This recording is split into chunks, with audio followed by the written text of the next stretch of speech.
जय श्री राम बच्चों, हर हर महादेव, ओम नमः शिवाय। आप सभी का स्वागत है मेरे इस YouTube चैनल पर। और ये हिंद की सेना है दोस्तों। और हिंद की सेना का जवाब जो है वो ऑपरेशन सिंदूर जैसे कांड करके दिया करते हैं। ठीक है, चलो आज के वीडियो में हम बात करेंगे किसकी, समुच्चय की। पिछले कल के वीडियो में या पिछले वीडियो में हमने समुच्चय के जो बेसिक डेफिनेशंस है वो हमने समझा। समुच्चय क्या होता है, समुच्चय वस्तुओं का सुपरिभाषित संग्रह जो है उसको समुच्चय कहते हैं। समुच्चय में जो अवयव हैं वो फिक्स होते हैं, टाइम या फिर आदमी के अकॉर्डिंग चेंज नहीं होते। ठीक है, हमने समुच्चय के जो फिक्स सेट है, कुछ निश्चित समुच्चय जो है, जैसे हमने प्राकृत संख्याओं के समुच्चय के बारे में डिस्कस किया। और सभी जो है डब्लू मतलब पूर्ण संख्याओं का समुच्चय हमने पूर्णांक संख्याओं का समुच्चय, वास्तविक संख्याओं का समुच्चय, इन सब पर कल विचार किया। हमने टाइप ऑफ समुच्चय, समुच्चय के प्रकार के बारे में हमने डिस्कस किया। समुच्चय के प्रकार के बारे में हमने देखा समुच्चय कई प्रकार के होते हैं, जिसमें हमने पढ़ा फाई, एक तो मतलब रिक्त समुच्चय। रिक्त समुच्चय किसको कहते हैं? ऐसा समुच्चय जिसमें एक भी अवयव ना हो, जिसको हम किससे दर्शाते हैं? फाई से दर्शाते हैं। और इसकी खास बात क्या होती है? फाई दुनिया में जितने भी समुच्चय सबका क्या होता है? उपसमुच्चय होता है। ठीक है, फिर हमने बात करी उपसमुच्चयों की बात करी। ठीक है, उपसमुच्चय क्या होता है? जैसे कल हमने पढ़ा उपसमुच्चय,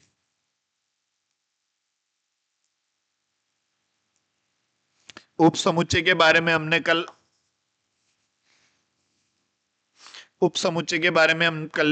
कल डिस्कस किया उपसमुच्चय, जिसमें हमने पढ़ा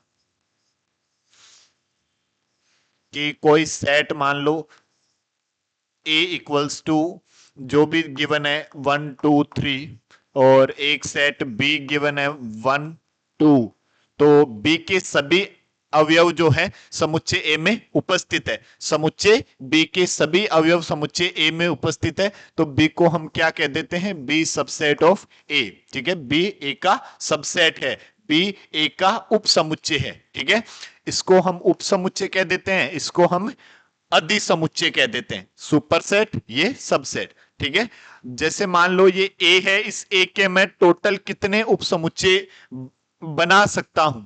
ठीक है, यदि मैं इसके उपसमुच्चय बनाना चाहूं तो क्या क्या बना सकता हूं? जैसे मैंने एक तो फाई, जैसे हमने पढ़ा कि गुरुजी फाई जो है रिक्त समुच्चय जो है, दुनिया में जितने भी सेट है सबका क्या है? उपसमुच्चय है। ठीक है, तो एक तो हमने लिखा फाई, हमने लिखा 1, हमने लिखा 2, हमने लिखा 3, हमने लिखा 1 2, हमने लिखा 2 3, हमने लिखा 1 3, हमने लिखा 1 2 3। ठीक है, तो टोटल इतने सबसेट हो सकते हैं क्या? देखो 1 2 3 4 5 6 7 और 8, कितने उपसमुच्चय बनेंगे इस एक समुच्चय के? 8। ठीक है, अब देखो ये जो समुच्चय हैं, इस समुच्चय को हम देखें और इस समुच्चय को देखें तो ये तो दोनों क्या है? सेम है बिल्कुल।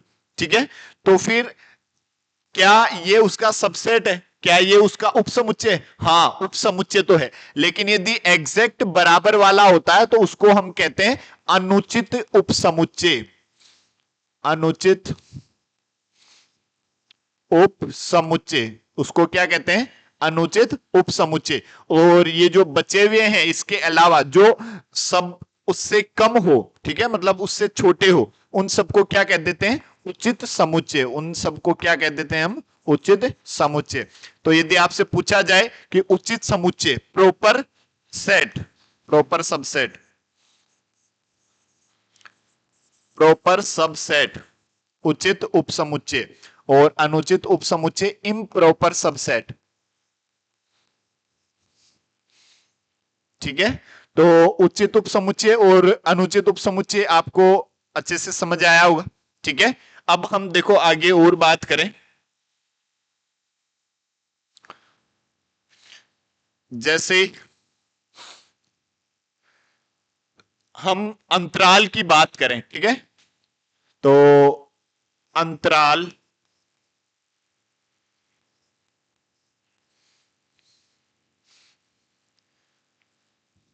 अंतराल में उपसमुच्चय।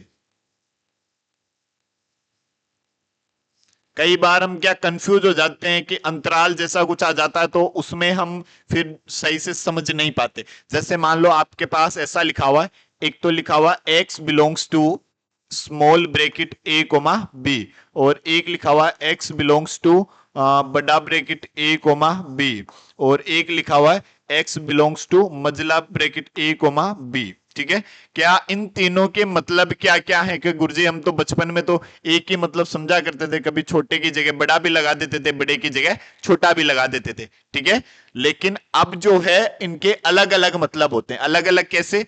कि इसका मतलब क्या है? इसका मतलब है x बड़ा है a से और छोटा है b से। x की वैल्यू a और b नहीं है। ठीक है, x a से जस्ट बड़ा, x b से जस्ट छोटा।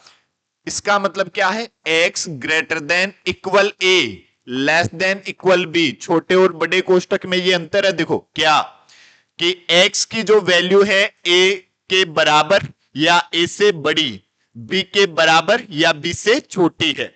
ठीक है, और इसका मतलब x a से बड़ा है, b से छोटा है। ठीक है, और इसमें यदि हम बात करें तो x की वैल्यू या तो a होगी या फिर x की वैल्यू b होगी। इसमें बीच से कोई लेना देना नहीं, ये तो एक सेट ही तो हुआ। देखो ये तो एक समुच्चय ही तो है। ठीक है, जैसे मान लो x बिलोंग्स टू ऐसा लिखा हुआ है 1,3, तो मतलब x greater than 1 less than 3, मतलब x की वैल्यू जो है 1.00000, कई सालों तक जीरो लिखने के बाद आपने 1 लिखा, तो x की ये वैल्यू इसमें इंक्लूड है, बट x इक्वल्स टू 1 ये इंक्लूड नहीं है।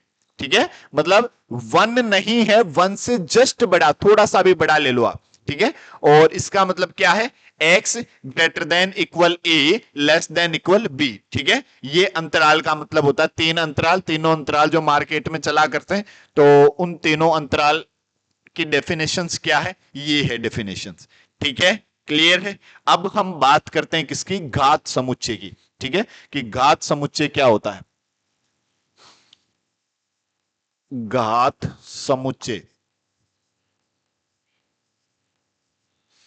Power set.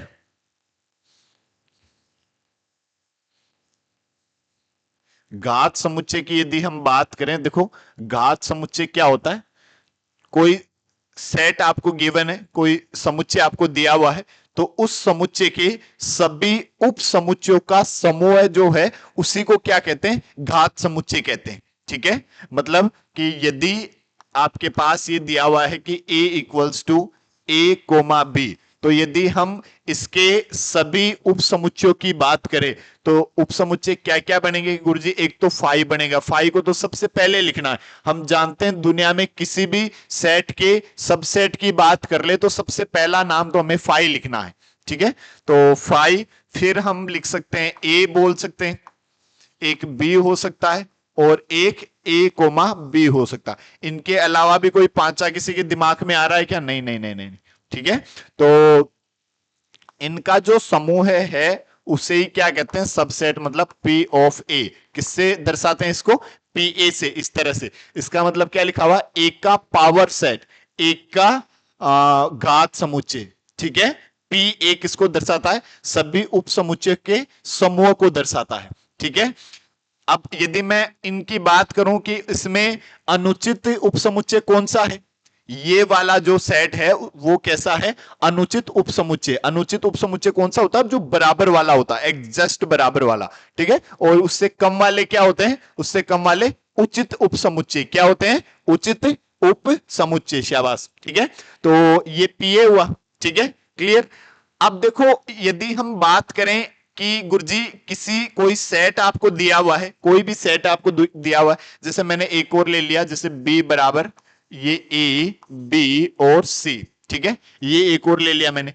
मेरे को इसके सभी उप समुच्चय लिखने हैं या इसका घात समुच्चय मेरे को लिखना है, तो घात समुच्चय में क्या लिखूंगा? पी बी इक्वल्स टू, एक तो क्या हो जाएगा? 5 हो जाएगा गुरुजी, एक तो 5 हो जाएगा, एक ए हो जाएगा, एक बी हो जाएगा, एक सी हो जाएगा, ए बी हो जाएगा, बी सी हो जाएगा, ए सी और ए कोमा बी कोमा सी। गुरुजी हमें पता कैसे चलेगा किसी सेट के, यदि इनमें से कोई एक रह गया तो? ठीक है, तो देखो कैसे पता चलता है। ठीक है, जैसे अब ध्यान देना, इसमें कितने एलिमेंट है? 3। ठीक है, यदि मैं बात करूं किसकी, किसी सेट ए में नंबर ऑफ एलिमेंट, अवयवों की संख्या जो है वो है 3। ठीक है, तो अब हमें उप समुच्चय की संख्या लिखनी है। कैसे कैसे लिख सकते हैं? देखो, 3 में से 0 अवयव लेकर बना सकते हैं, जिसको हम क्या लिख सकते हैं? 3C0। NCR का मतलब आप क्या जानते हैं?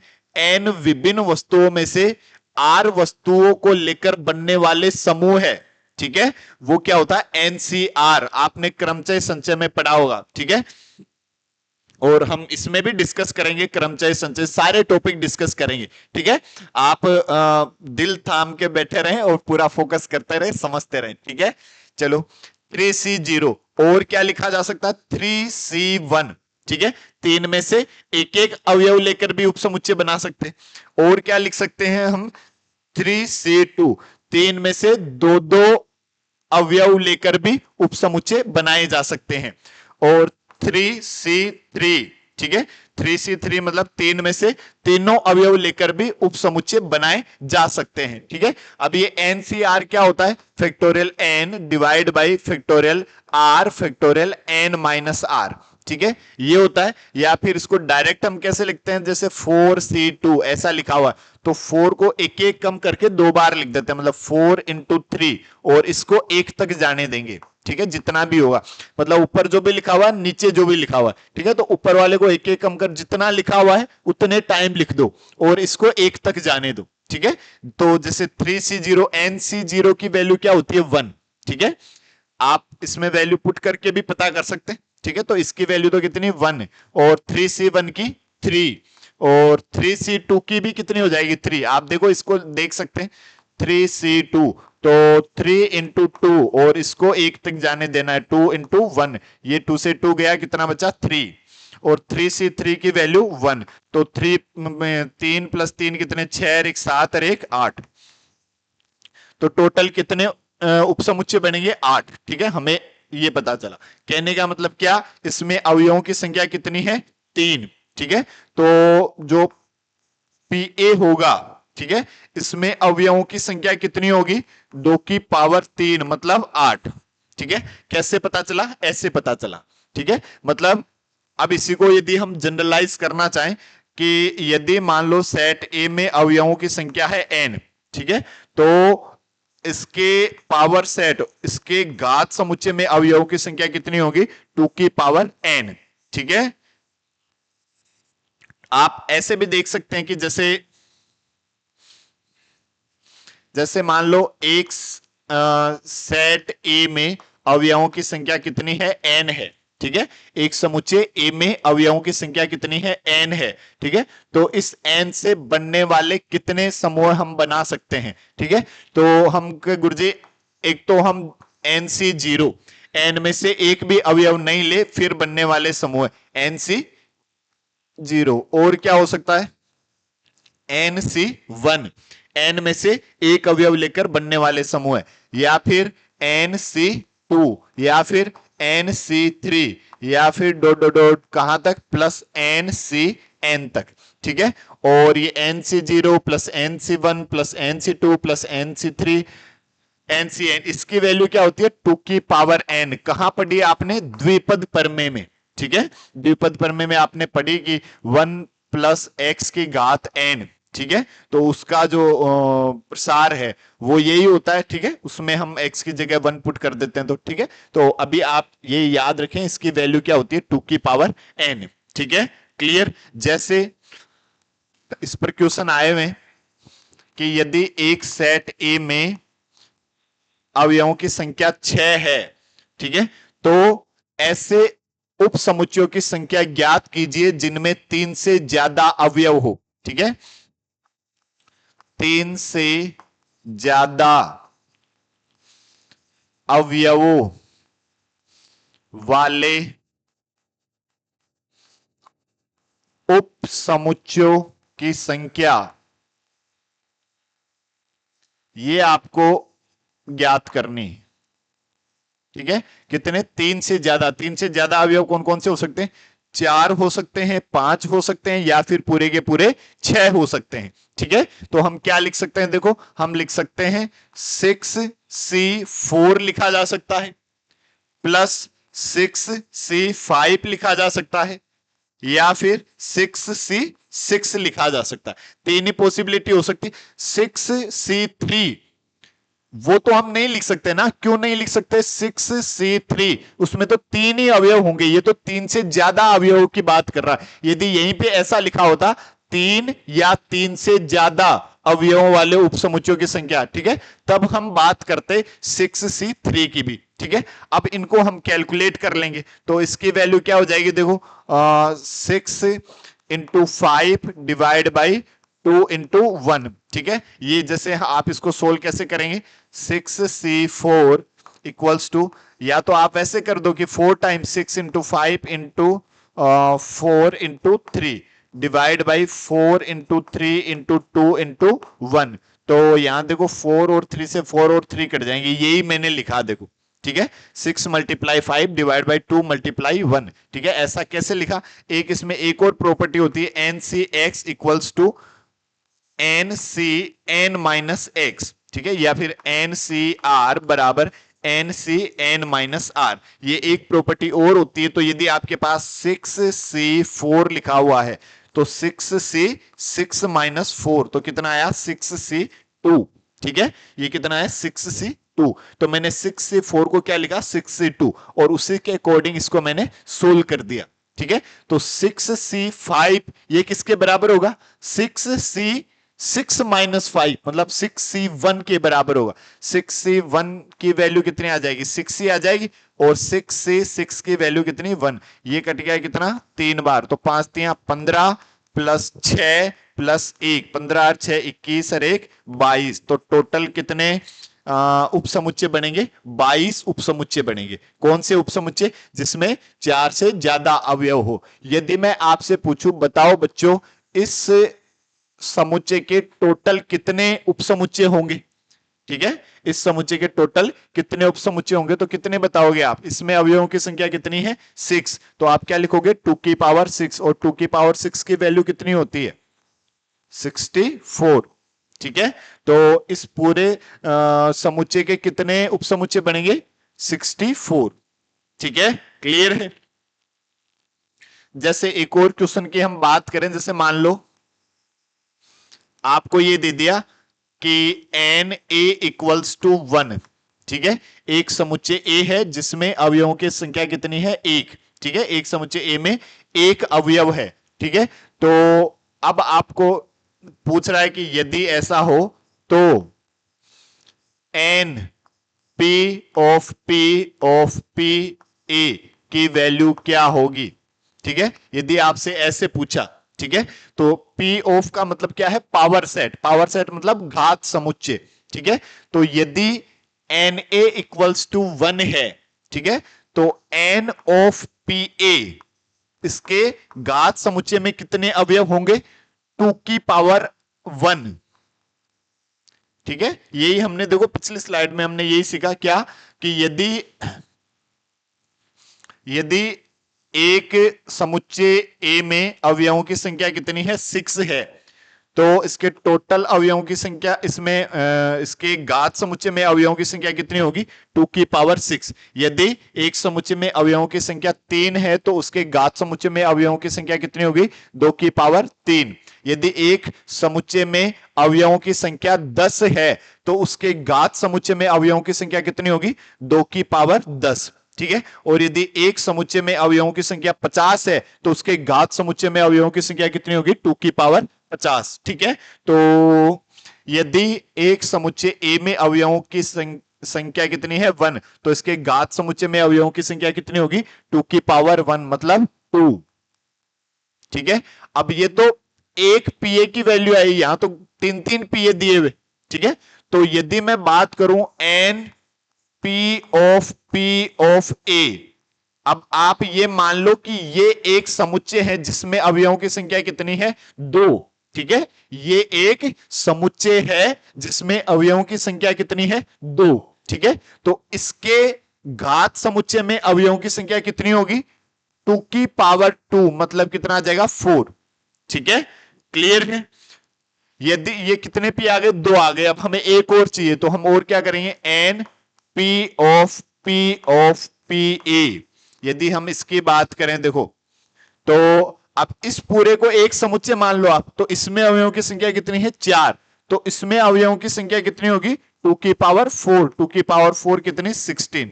तो यदि एन ए इक्वल्स टू 1 है, तो एन ऑफ पी ए कितना होगा, 16। ये इसका आंसर क्या आ जाएगा, 16। ठीक है, क्लियर है। और देखो, यदि एक इंपॉर्टेंट पॉइंट, यदि मान लो एन ए इक्वल्स टू, आपको दिया हुआ है एन, ठीक है, एक समुच्चय ए में अवयवों की संख्या कितनी है, एन है। ठीक है, और मैं आपसे पूछूं कि कुल उप समुच्चयों की संख्या कितनी होगी, कुल उप समुच्चयों की संख्या, और मैं आपसे पूछूं कुल अरिक्त समुच्चयों की संख्या,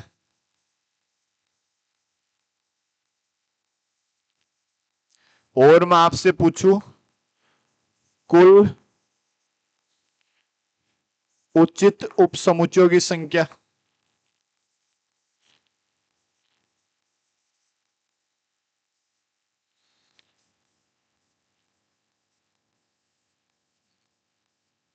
और एक और, जैसे कुल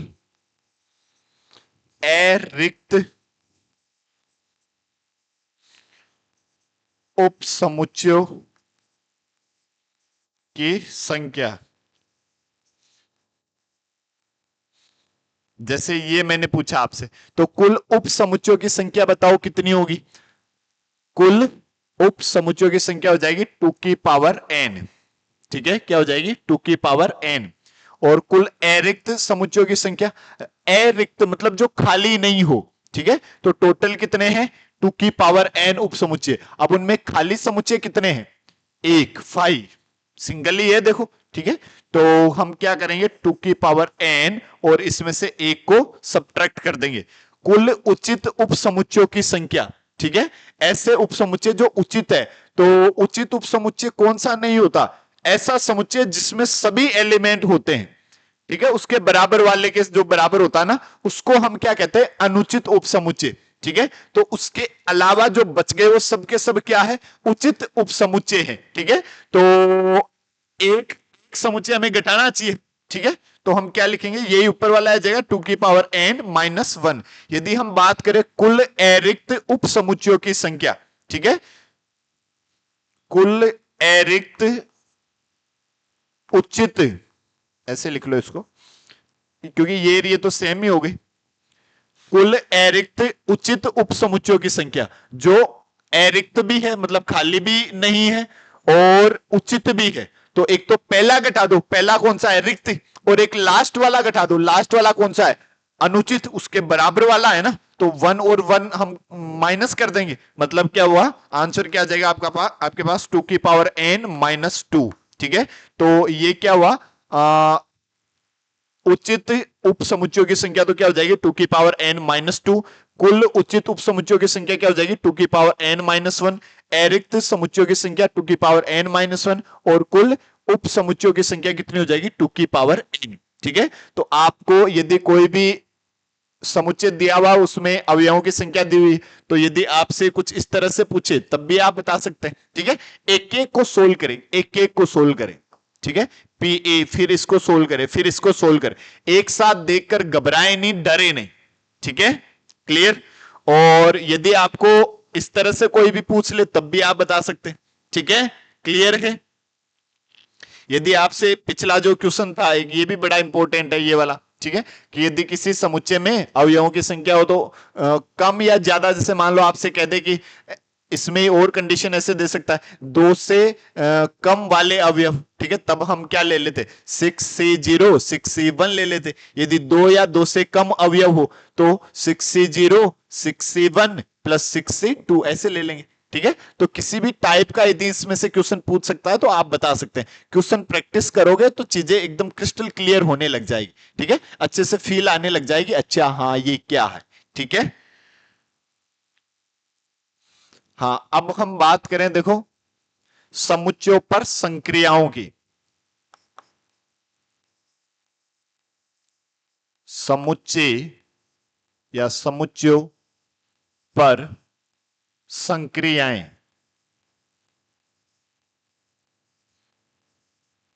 ऑपरेशन ऑफ सेट्स, ऑपरेशन ही ऑपरेशन चल रहे हैं आजकल तो वैसे ही, ऑपरेशन ऑन सेट्स, ठीक है, समुच्चयों पर संक्रियाएं। तो इसमें पहले की हम बात करें, समुच्चयों का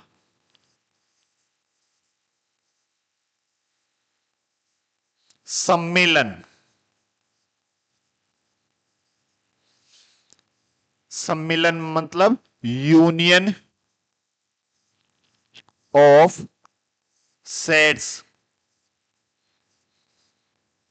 समुच्चयों का सम्मिलन। तो समुच्चयों का सम्मिलन क्या होता है, देखो, यदि मान लो आपके पास a इक्वल्स टू, तो ये दे दिया 1 2 3, और b इक्वल्स टू आपको दे दिया 3 4 5, ठीक है, ये दो समुच्चय आपको दिए हुए हैं, ठीक है, और इनका आपको सम्मिलन पता करना। सम्मिलन इसको कैसे रिप्रेजेंट करते हैं, ए यूनियन बी, ऐसा पढ़ते हैं, ए यूनियन बी, ठीक है, क्या पढ़ते हैं, A union B.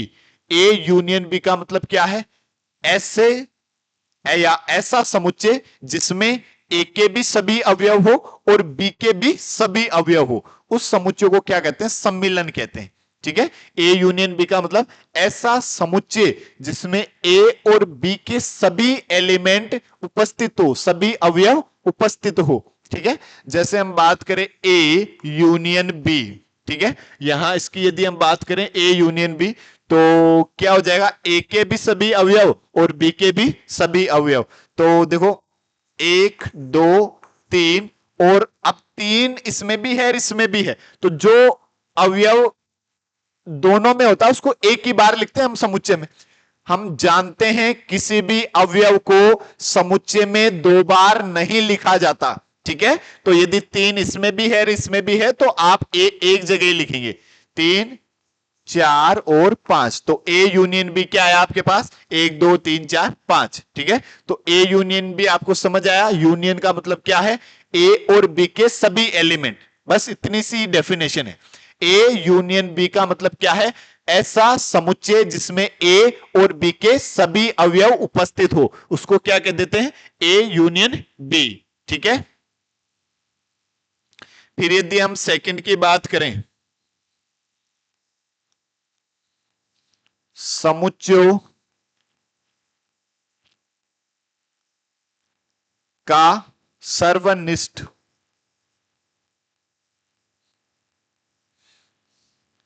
सर्वनिष्ठ means intersection,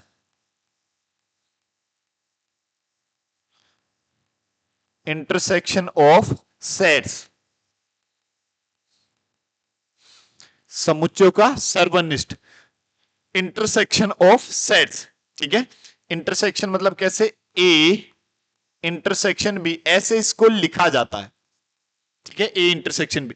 इसका मतलब क्या होता है, ए और बी के उभयनिष्ठ अवयवों का समुच्चय, समुच्चय ए और बी के सभी उभयनिष्ठ अवयवों का समुच्चय, उसको कौन दर्शाता है, ए इंटरसेक्शन बी, ठीक है। कि यदि मान लो हम क्वेश्चन की बात करते हैं, ए इक्वल्स टू आपको दे दिया 1 2 3, और बी इक्वल्स टू आपको दे दिया 3 4 5, और यदि हमसे पूछा गया कि बताओ बच्चों ए इंटरसेक्शन बी की वैल्यू क्या होगी, तो ए इंटरसेक्शन बी, तो ऐसे अवयवों का समुच्चय जो ए में भी है और बी में भी है, ठीक है। तो देखो कौन सा एलिमेंट, एक 3 जो है वो दोनों में है, तो अकेला 3 ही आएगा, ठीक है, और बाकी नहीं लिखेंगे आप, ठीक है। तो सर्वनिष्ठ क्या होता है? Common element. ठीक है, ऐसे अवयवों का समुच्चय जिसमें समुच्चय ए और बी के उभयनिष्ठ अवयव जो है उपस्थित हो, उसको क्या कहते हैं? समुच्चयों का सर्वनिष्ठ। ठीक है, यदि हम बात करें, देखो अगला थर्ड की, समुच्चयों का अंतर।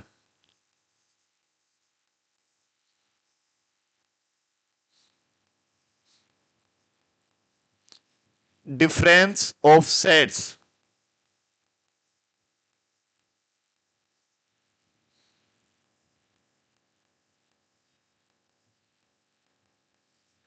समुच्चयों का अंतर। ठीक है, समुच्चयों का अंतर मतलब जैसे ए इक्वल्स टू, तो मान लो आपको ये दे दिया 1 2 3, और बी इक्वल्स टू आपको दे दिया वही 3 4 5। ठीक है, तो देखो एक तो हम बात करते हैं ए माइनस बी, समुच्चयों का अंतर क्या हो सकता है? ए माइनस बी, और क्या लिखा जा सकता है? B minus A. ठीक है, ए माइनस बी का मतलब क्या है? ए माइनस बी का मतलब है केवल ए। ठीक है, या आप ऐसे बोल सकते हो समुच्चय ए के ऐसे अवयव जो बी में नहीं है। ठीक है, या केवल ए, ऐसे अवयव जो केवल और केवल ए में है, बी में ना है।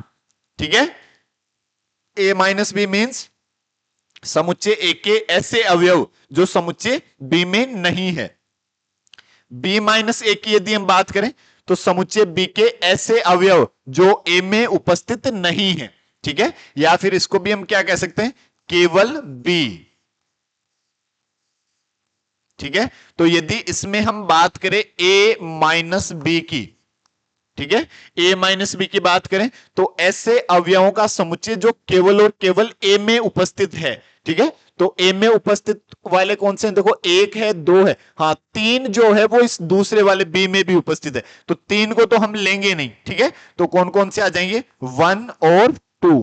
ठीक है, ए माइनस बी क्या हुआ? 1 2। और यदि हम बात करें बी माइनस ए की, ठीक है, तो मतलब समुच्चय बी के ऐसे अवयव जो केवल और केवल बी में है, ए में नहीं है। ठीक है, बी माइनस ए का मतलब केवल बी के अवयव। ठीक है, तो बी माइनस ए, बी में कौन कौन से अवयव है? एक 4 है और एक 5 है। ठीक है, तो बी माइनस ए क्या हो जाएगा? 4 5। ठीक है, यदि मैं इन दोनों का यूनियन कर दूं, ठीक है, मैंने लिखा A minus B union B minus A. ठीक है, यदि मैं इसको ऐसे लिख दूं, ठीक है, तो इसको हम क्या बोलते हैं? इसको ऐसे दर्शा देते हैं ए और सममित अंतर बी। क्या पढ़ते क्या है? ए सममित अंतर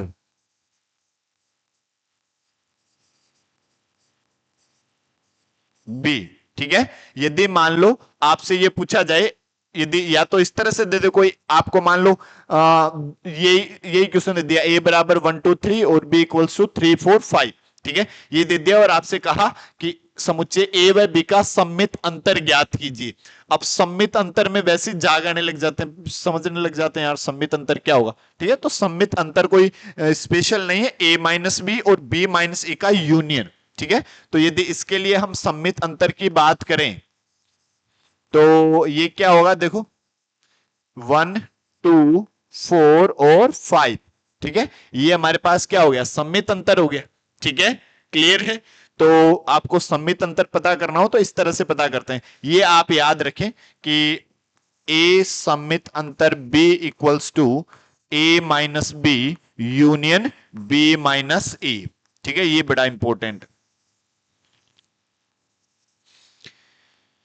फिर यदि हम आगे बात करें, देखो फोर्थ पॉइंट की, समुच्चयों का पूरक या समुच्चय का पूरक।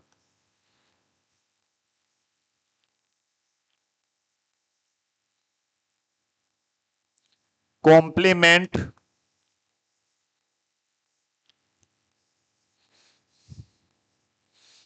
Of sets. समुच्चय का पूरक, तो समुच्चय का पूरक क्या होता है? जैसे ए डैश, ठीक है, किससे दर्शाते हैं? ए डैश। ए डैश का मतलब ए नहीं, मतलब ए के ऐसे अवयव, सॉरी, ऐसे अवयव जो ए में नहीं है। ठीक है, ऐसे अवयवों का समुच्चय जो ए में नहीं है। तो ए में नहीं है तो फिर है कहां? यू, सार्वत्रिक समुच्चय। ठीक है, मतलब ए डैश जो है वो बराबर होगा यू माइनस ए।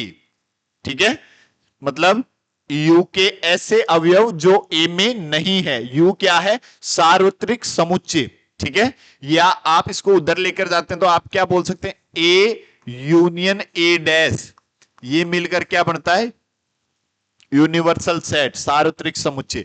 ए और ए डैश का आप यूनियन ले लोगे, ये तो मतलब ये तो ए नहीं के मतलब ए डैश का मतलब ए नहीं, मतलब ए के अलावा जो बचे हुए सब एलिमेंट है वो, और ए का मतलब जो ए के हैं। तो यदि हम बात करें कि ए यूनियन ए डैश की, तो वो क्या होगा? यू के बराबर सारे अवयव आ जाएंगे। जैसे जैसे मान लो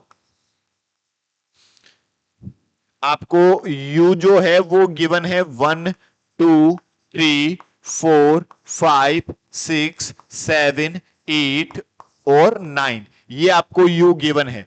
और एक आपको सेट a गिवन है 1 3 5 और 7, और एक और लिख दिया 9। ठीक है, ये आपको गिवन है। तो सबसे पहले मुझे ये बताओ कि a डैश क्या होगा? ठीक है, तो a डैश हम जानते क्या है? हम जानते हैं u माइनस ए। ठीक है, ए डैश हम क्या जानते हैं? u minus A. तो A dash equals to u minus A होगा। तो u के ऐसे एलिमेंट जो a में नहीं है, तो u के कौन से एलिमेंट है जो इसमें नहीं है? 2 है, 4 है, 6 है और 8 है। तो 2 4 6 और 8। ठीक है, ये आपके पास क्या आया? ए डैश। कैसे पता करते हैं? u माइनस ए, मतलब यू के ऐसे एलिमेंट जो ए में नहीं है, बस जरा सी बात है। ए डैश लगा दिया, ए नहीं, ए के अलावा बात करेंगे फिर। ठीक है, अब आप देख भी सकते हैं ए यूनियन ए डैश करोगे, ए यूनियन ए डैश यदि आप करते हो तो ए के भी एलिमेंट, ए डैश के भी एलिमेंट, तो सारे यही आ जाएंगे। देखो 1 2 3 4 5 6 7 8 और 9। ठीक है, तो ए यूनियन ए डैश जो है वो किसके बराबर होता है? हमेशा यू के बराबर होता है। ठीक है, क्लियर है? आया समझ में? समुच्चय का पूरक। ठीक है, कॉम्प्लीमेंट ऑफ सेट्स। ठीक है, जैसे हम अब इनकी प्रॉपर्टीज, गुणधर्मों की भी बात करेंगे। ठीक है, तो अब पहले हम बात करते हैं वेन आरेख की, जो कि बहुत ही इंपॉर्टेंट है, खूब भर के काम आने वाला है। इंपॉर्टेंट, बहुत सारी चीजें वेन आरेख से एकदम क्रिस्टल क्लियर होती है। ठीक है, इस चैप्टर में ही नहीं, और भी जैसे आप प्रायिकता पढ़ोगे, प्रायिकता में भी काम आएगा। ठीक है, तो बड़ा इंपॉर्टेंट टॉपिक है वेन आरेख।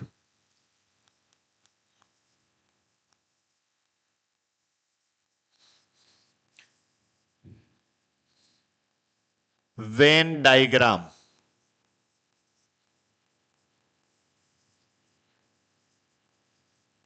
ठीक है, वेन आरेख, वेन डायग्राम। तो वेन आरेख की बात करें, देखो जो सार्वत्रिक समुच्चय है, ठीक है, जो सार्वत्रिक समुच्चय कौन? यू। ठीक है, यू को हम बनाते हैं रेक्टेंगल शेप में।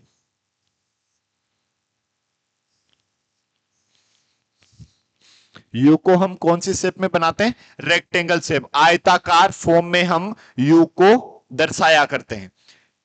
जो सार्वत्रिक समुच्चय है उसको कैसे दर्शाते हैं? हम आयताकार शेप में दर्शाते हैं। ठीक है, और जो समुच्चय होते हैं उनको हम वृत्त के रूप में दर्शाते हैं, ऐसे। ठीक है, कि ये ए है और ये बी है। ठीक है, क्लियर है? क्या क्या समझ में आया? कि गुरुजी ये समझ में आया कि जो सार्वत्रिक समुच्चय है उसको तो हम आयत की फॉर्म में लिखते हैं, आयताकार दर्शाते हैं, और जो समुच्चय उसके अलावा जो दिए हुए हैं उनको हम उसके अंदर बनाते हैं। किस में बनाते हैं? सर्कल में बनाते हैं, वृत्त के रूप में बनाते हैं। ठीक है, क्योंकि यू के अंदर ही बनेंगे, यू से बाहर नहीं जाएंगे। क्यों? यू क्या है? दुनिया। ठीक है, सार्वत्रिक समुच्चय क्या है? एक दुनिया है, उसी के अंदर सारी बातें होगी। ठीक है, जैसे अब मैं यदि आपसे पूछूं कि बच्चों बताओ ए यूनियन बी का वेन आरेख बनाना है। ठीक है, तो ए यूनियन बी का वेन आरेख कैसे बनाओगे आप? ये सेट ए है और ये सेट बी है, ठीक है, ये ए और ये बी। अब जिसकी बात कर रहा है इसको आप पढ़ो, ठीक है, और इसको पढ़ने से आपको जो सुनाई देता, आप मन के कानों से सुनोगे तो सुनाई देगा, ठीक है। तो इनको सुनोगे तो जो कह रहा उसको डार्क कर दो बस, ठीक है। कैसे? A union B.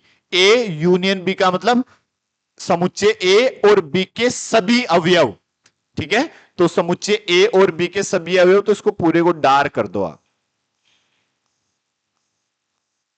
ये हो गया क्या? A union B. यदि मान लो मैं आपसे पूछता कि बच्चों ये बताओ ए इंटरसेक्शन बी का वेन आरेख क्या है, ठीक है। तो ए इंटरसेक्शन बी का वेन आरेख, पहले तो हम ये ए बनाएंगे, ये तो यू हुआ, ये सेट ए और ये सेट बी। अब इसको पढ़ो, क्या क्या पढ़ा? A intersection B. A intersection B का मतलब ए और बी के कॉमन एलिमेंट, उभयनिष्ठ अवयव। ये क्या कह रहा है? ए और बी के उभयनिष्ठ अवयव, इंटरसेक्शन है ना, देखो। तो उभयनिष्ठ कॉमन पार्ट, समुच्चय ए और समुच्चय बी का कॉमन पार्ट कौन सा है? तो ये वाला जो पार्ट है ये कॉमन पार्ट दिखाई दे रहा है, देखो, ठीक है। तो ये क्या है? ए इंटरसेक्शन बी, ठीक है। और यदि मैं बात करूं कि बच्चों ये ए माइनस बी का वेन आरेख बनाओ, ठीक है, ए माइनस बी का, तो ए माइनस बी का वेन आरेख बनाएंगे तो देखो क्या बनेगा, ये समुच्चय ए और ये समुच्चय बी। ए माइनस बी से हम क्या जानते हैं कि गुरुजी, हम जानते हैं केवल ए। ए माइनस बी का मतलब क्या है? केवल ए, या समुच्चय ए के ऐसे अवयव जो बी में नहीं है। तो केवल ए का मतलब कौन सा है? जो केवल ए का ही पार्ट है। इसको डार्क कर दिया, केवल ए के पार्ट को, इसको नहीं डार्क कर सकते। इसको डार्क करते तो ये तो बी का भी तो पार्ट है, देखो, ए माइनस बी नहीं होगा ये, ठीक है। यदि हमें बी माइनस ए बनाना होता, ठीक है, यदि ये तो क्या है? ए माइनस बी। यदि मान लो हमें बी माइनस ए बनाना होता, ठीक है, बी माइनस ए मीन्स हम क्या जानते हैं? केवल बी, ठीक है। क्या होता है? केवल बी। तो केवल बी कौन सा पार्ट है? ये इतना इतना,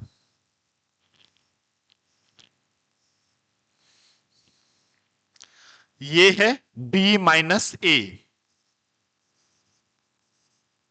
ठीक है, क्लियर है। और जैसे मान लो, और यदि ए सबसेट है बी का, ठीक है, ए सबसेट है बी का, और इसका आपको वेन डायग्राम बनाना है, ठीक है। तो देखो, ये तो आपके पास यू हुआ, मतलब सार्वत्रिक समुच्चय, और ये समुच्चय हुआ बी, ठीक है।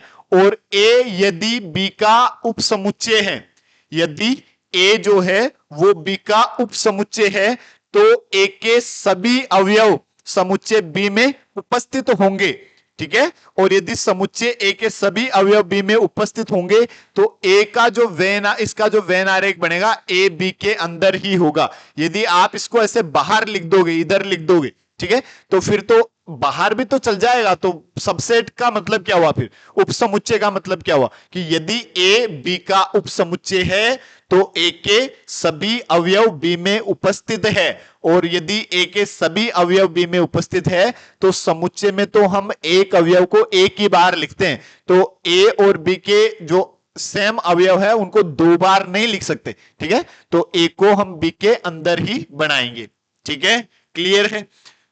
यदि मैं आपसे और ये पूछता कि बच्चों ये बताओ कि ए इंटरसेक्शन बी डैश, ठीक है, इसका वेन डायग्राम बनाओ, ए इंटरसेक्शन बी डैश, तो इसके वेन डायग्राम की यदि हम बात करें, देखो,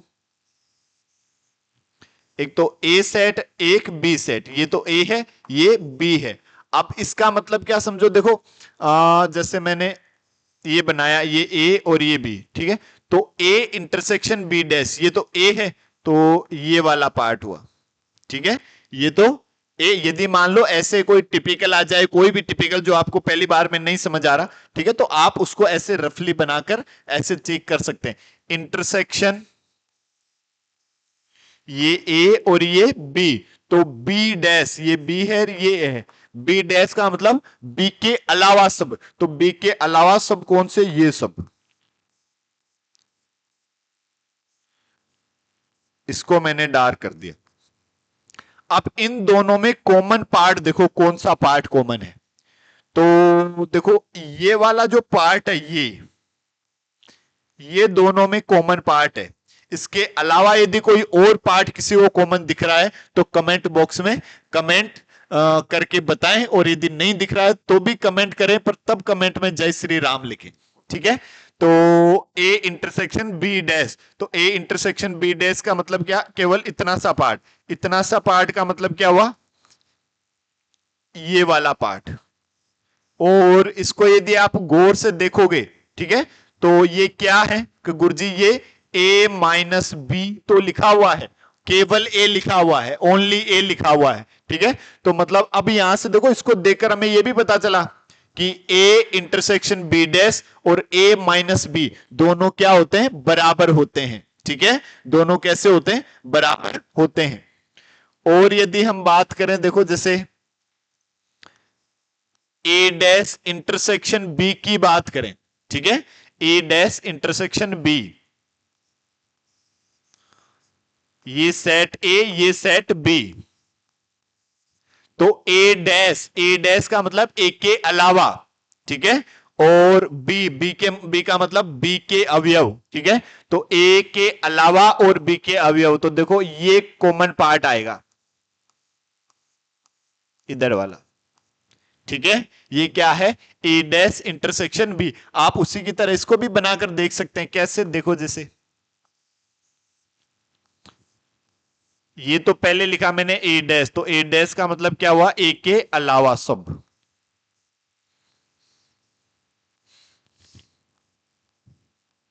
ठीक है। ये तो आपके पास ए हुआ। और यदि हम बात करें ये ए ये बी, तो बी का मतलब ये वाला। अब इन दोनों का इंटरसेक्शन लेना आपको, ठीक है, क्या लेना, इंटरसेक्शन लेना। इंटरसेक्शन का मतलब कॉमन पॉइंट, दोनों सेट में कॉमन पॉइंट, ठीक है। तो कॉमन पार्ट जो है कौन सा, इतना ये पार्ट जो है वो दोनों में कॉमन पार्ट आ रहा है, देखो दिखाई दे रहा है, बोलो हाँ। हाँ सर, ये और ये पार्ट जो है दोनों में क्या है, कॉमन पार्ट है। तो ये कॉमन पार्ट है, तो इसको हम क्या लिखेंगे, मतलब यही तो हुआ, देखो इसको ये और इसको गौर से देखेंगे तो ये क्या है गुरुजी, ये तो b माइनस ए लिखा हुआ, ठीक है। ये क्या लिखा हुआ, b माइनस ए। और यदि मैं आपसे ये पूछूं कि बच्चों ये बताओ a इंटरसेक्शन b का होल डैश, इसका वेन डायग्राम बनाओ, ठीक है। ए इंटरसेक्शन बी का होल डैश, तो ए इंटरसेक्शन बी का होल डैश का मैंने वेन डायग्राम बनाया, ये ए ये बी, ए ये बी। अब ये क्या कह रहा है, ए इंटरसेक्शन बी का डैश का मतलब क्या समझे, ए इंटरसेक्शन बी के अलावा, ऊपर डैश लग जाए या सी लग जाए, ठीक है।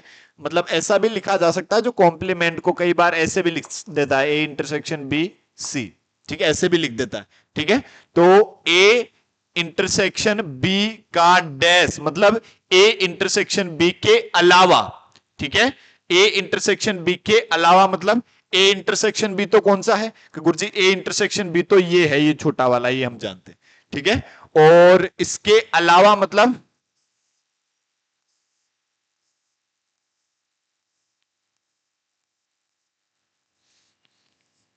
ये, जिसके अलावा जो बच गया इसको छोड़कर पूरे को डार्क कर दो। ये क्या हुआ, ए इंटरसेक्शन बी का डैश। यदि मैं आपसे ये पूछूं कि बच्चों ये बताओ ए डैश यूनियन बी डैश, इसका वेन डायग्राम बनाओ, ठीक है। ए डैश यूनियन बी का डैश, इसका वेन डायग्राम बनाए, तो देखो ये सेट ए ये सेट बी, तो ये ए ये बी, तो ए डैश ए के अलावा, ठीक है। ए डैश मतलब जैसे मैं दोनों को यहां और इसको समझते हैं, ये ए और ये बी, और यूनियन ये ए और ये बी, जैसे ए बी है तो ए डैश मतलब ए के अलावा, तो ए के अलावा ये वाला पार्ट,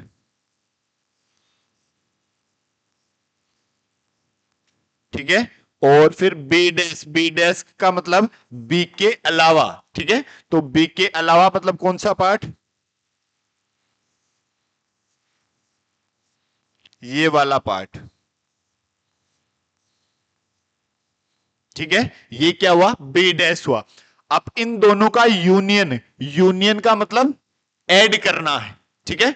ऐसा सेट जिसमें इसके भी सभी एलिमेंट और इसके भी सभी एलिमेंट, ठीक है। तो हम देखें, देखो ये जो बीच वाला पार्ट है ये ना उसमें है ना इसमें है।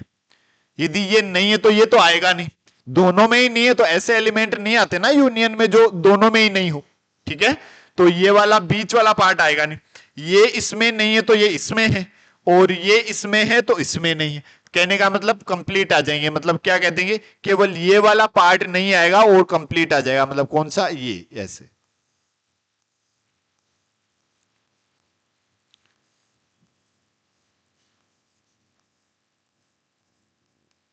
ठीक है। क्लियर है। यदि हम पिछली स्लाइड की बात करें तो पिछली स्लाइड में ये जो ए बी था ये भी सेम यही था और यहां पे भी यही है, देखो, ठीक है। तो मतलब ये, और जो अभी उधर हमने क्या लिखा था, इधर हमने लिखा था ए यूनियन बी का, सॉरी ए इंटरसेक्शन बी का होल डैश, ठीक है। तो ए इंटरसेक्शन बी का होल डैश, ठीक है। क्लियर है। तो मतलब ये दोनों बराबर होंगे, कैसे पता चला, वेन डायग्राम से पता चला। तो वेन डायग्राम से ऐसे कोई भी जो प्रॉपर्टीज आपके पास गिवन है आप उसको चेक भी कर सकते तुरंत बनाकर क्या सही है या नहीं है, ठीक है। तो वेन डायग्राम जो है बड़ा ही इंपॉर्टेंट टॉपिक है, इसके क्वेश्चंस की प्रैक्टिस करें, इसको एकदम क्रिस्टल क्लियर करें, ठीक है। और बड़ा ही सिंपल है। अब इसकी जो गुणधर्म है, कौन से गुणधर्म, एक तो जो सम्मिलन और सर्वनिष्ठ के गुणधर्म, और जो हमने पढ़ा पूरक और अंतर, इनके गुणधर्मों की बात करेंगे हम अगले वीडियो में। आज के लिए इतना ही, बाकी आप क्वेश्चन प्रैक्टिस करें, अच्छी तरह से क्वेश्चन सोल्व करें और कमेंट बॉक्स में कमेंट करें। जय श्री राम, हर हर महादेव, जय श्री श्याम, जय माता दी, जय बाबा की।